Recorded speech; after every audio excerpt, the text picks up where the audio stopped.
Time check, 10:27 p.m. Let's go.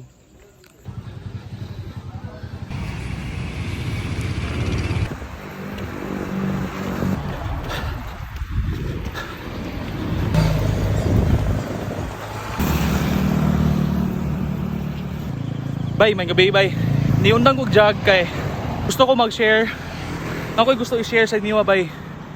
One day I've decided na mag-quit na kog smoke. Pang 23 days na nako karon nga wala ko nag-smoke, wala ko nag-vape. The reason why I stopped smoking bay, no? Very simple. Dili siya healthy para sa kuha.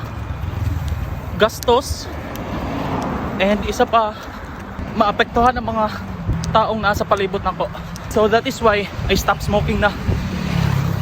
23 days wala na ako nakasmoke og cigarette, wala na ako naka-vape. Happy kaayo ko, so happy nga naundangan na dyan ako siya. Grabe, dako kay kong pasalamat kay Lord kay gitagan ko niyag strength, gitagaan ko niyag kusog. Grabe Lord, thank you kayo. So bye, timan ini. Dili pa ulahi ang tanan para magbago. Nakaya man gani nako nga grabe ko ka-toxic nga person bay. Pero grabe, tanawa ko karon bay asa na ko. 23 days no smoking. Kung nakaya na ako, kaya mo na bay. Wala imposible basta mosalig ka saya ha. Woo!